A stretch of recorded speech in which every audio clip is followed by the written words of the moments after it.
भीड़भाड़ से थोड़ा सा दूर करें और जो जहाँ जहाँ जैसे कि लाइक कोई भगवान वगैरह के पंडाल वगैरह लगते हैं वहाँ पे अपने बच्चों को ना ले जाकर वही उतना ही टाइम अपनी शिक्षा पे ध्यान दें, क्योंकि वो लोग हमारे बच्चों को फंसाकर पाखंडवाद में ढकेलना चाहते हैं। मैं उसके खिलाफ हूँ, मैं ऐसा हरगिज नहीं होने दूंगा।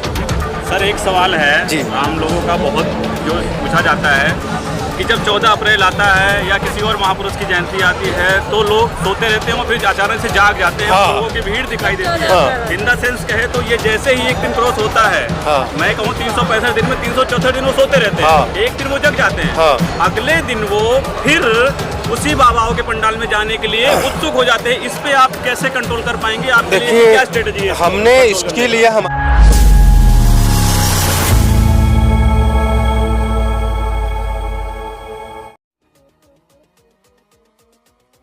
भीमराव अम्बेडकर बाबा साहब साक्षात्कार है और मैं इनसे जानने का प्रयास करूंगी। आज पार्लियामेंट पर आए हैं सर, सबसे पहले तो आपका बहुत बहुत स्वागत है। सबसे पहले तो आपका भी बहुत बहुत धन्यवाद। जय भीम, नमो बुद्धाय। सर बाबा ए.के. गौतम।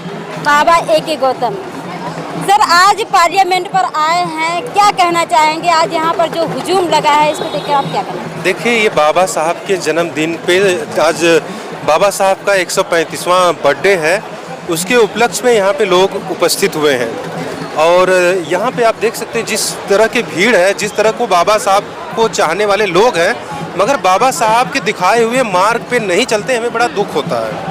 क्या कारण है आगे सर? हम ये कहना चाहते हैं लोगों से कि जैसे बाबा साहब ने लोगों को जगाया, अपने दबे कुचले लोगों को उठाया, बाबा साहब ने अधिकार जो दिया है हमें, हम उसकी बदौलत हम यहाँ पे हैं। अब सोचिए, अगर ये बाबा साहब ने संविधान नहीं लिखा होता, अगर किसी मनु टाइप के व्यक्ति ने लिखा होता तो शायद ये हमारे लोग यहाँ पे उपस्थित नहीं होते। और ये तो धन्य हो बाबा साहब का जो आज संविधान लिख के हमें वो अधिकार दिए।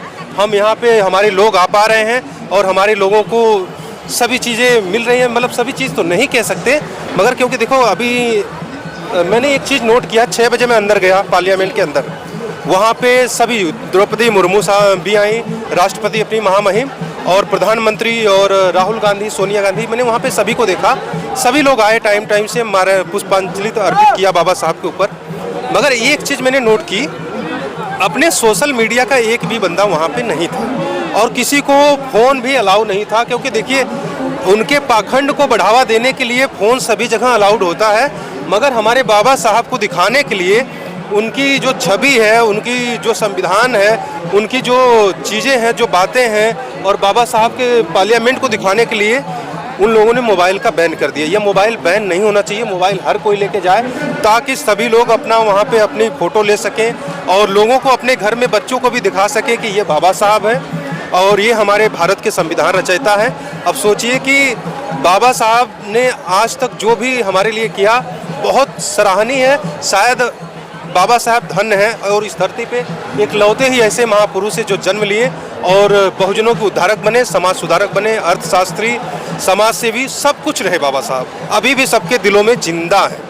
सर, जैसा आप बोले हैं कि वहाँ पर मोबाइल ले जाने के अलाउ नहीं है, लेकिन उन लोगों को दिक्कत क्या है, क्यों नहीं मोबाइल ले जाने देते? देखिए, दरअसल कहते हैं security reasons, that is not security reasons. देखिए, सिक्योरिटी रीजंस क्या, सिक्योरिटी चेक करके मोबाइल में कोई बम थोड़ी ना होता है और वहाँ पे अलाउ करना चाहिए मोबाइल। भाई मोबाइल नहीं अलाउ करें, कम से कम 10 VIP पर्सन्स जो हैं, जो लोग VIP हैं, वो हमारे लोगों में ज़्यादातर VIP नहीं हो, VIP मीडिया कर्मी को तो जाने का वहाँ पे दिया है। और मैं यही सरकार से, अगर सरकार तक मेरी बातें पहुँच रही हो, सरकार से मैं यही गुजारिश करूँगा, हमारे सोशल मीडिया को भी वहाँ पे अलाउ करें। जिनके YouTube चैनल हैं या कुछ भी अपना चैनल चलाते हैं उन्हें अलाउ करें, और उन लोगों को भी बिल्कुल परमिशन नहीं दी गई। ये बहुत गलत है सरासर। सुना गया है कि यहाँ पे जो कार्यक्रम होता है हर साल, इस बार कार्यक्रम का भी परमिशन नहीं मिल रहा था। देखिए, परमिशन नहीं मिल रहा था, हमारे समाज के लोग इतने शिक्षित हो चुके, इतने पढ़े लिखे हो गए हैं कि परमिशन तो छीन कर ले लेंगे। हमारा बाबा साहब का ये संविधान है ना, ये संविधान की देन है जो परमिशन हमें मिली, नहीं तो इनके किसी के मतलब इतना दम नहीं है कि हमें रोक दे। और बाबा साहब को हम मानने वाले लोग हैं और बाबा साहब के संविधान को लेकर चलते हैं और बाबा साहब के संवैधानिक तरीके से हम लोग चलते हैं, इसलिए हमें कोई डर नहीं है, कोई भय नहीं है, हम कानून अपनी जेब में लेके घूमते हैं। सर, जानना चाहूँगी, जिस तरह से बाबा साहब का जो ड्रेसअप था, चश्मे से लेकर पैंट, जूता, सब कुछ जो नीला उनका ड्रेसअप था, हूबहू आप उन्हीं की कॉपी बिल्कुल कर रहे हैं। क्या सोचकर आखिर आपने ये कदम शायद उठाया? आप कह रहे हैं कि मैं बाबा साहब की कॉपी कर रहा हूँ। मैं कॉपी नहीं कर रहा हूँ और मैं एक रोल कर रहा हूँ एज ए एक्टर बाबा साहब का, तो इसलिए मुझे ये रोल मिला। मुझे बाबा साहब का रोल पाके कसम से मैं कह रहा हूँ, इस रोल में आपको कैसा लग रहा है? मुझे ऐसा फील हो रहा है, क्या बताऊँ मैं, एकदम सोच लीजिए। कुछ लोग तो कहते हैं कि अवतार है, मगर हम ये नहीं मानते, कोई अवतार नहीं होता। ठीक है, हम क्योंकि पाखंडवाद के खिलाफ है जी। देखो, कोई अवतार कुछ नहीं होता। हम सिर्फ बाबा साहब को हमने पढ़ा, जाना, सुना, बस ऐसे अचानक हमें एक डायरेक्टर मिले, उन्होंने रोल दे दिया, इसलिए हम कर रहे हैं। बाकी तो हमारा यही मेन उद्देश्य है कि शिक्षा को बढ़ावा देना।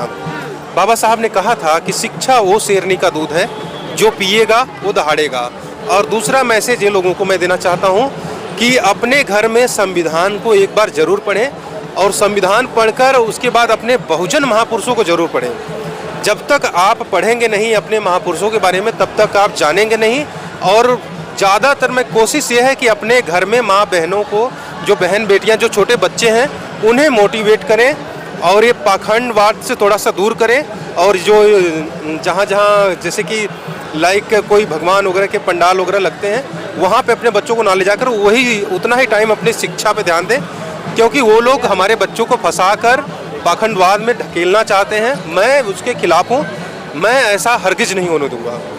सर, एक सवाल है जी। आम लोगों का बहुत जो पूछा जाता है कि जब 14 अप्रैल आता है या किसी और महापुरुष की जयंती आती है तो लोग सोते रहते हैं और फिर अचानक से जाग जाते हैं। हाँ। लोगों की भीड़ दिखाई देती है। हाँ। इन द सेंस कहे तो ये जैसे ही एक दिन क्रॉस होता है, हाँ। मैं कहूँ 365 दिन में 364 दिन वो सोते रहते हैं। हाँ। एक दिन वो जग जाते हैं। हाँ। अगले दिन वो फिर उसी बाबाओं के पंडाल में जाने के लिए उत्सुक हो जाते हैं। इस पे आप कैसे कंट्रोल कर पाएंगे? आपके लिए क्या स्ट्रेटजी है? हमने इसके लिए हमारी स्ट्रेटजी ये है कि हम देखो रूरल विलेज एरिया जो होते हैं ना, उन बस्तियों में जाकर हमारी टीम, हम अपनी टीम के साथ, हम तो देखो अपनी किताब मतलब संविधान वगैरह भी, हम संविधान की कई प्रतियां भी बांटते हैं फ्री में, और उनको जागरूक करने का हम काम करते हैं। और काम इसलिए करना हमें ज़रूरी है क्योंकि हम ही नहीं, ये हमारा ही काम नहीं है, आप जैसे भाई लोग भी बहुत ज़्यादा मेहनत करते हैं अपने लोगों को जगाने में।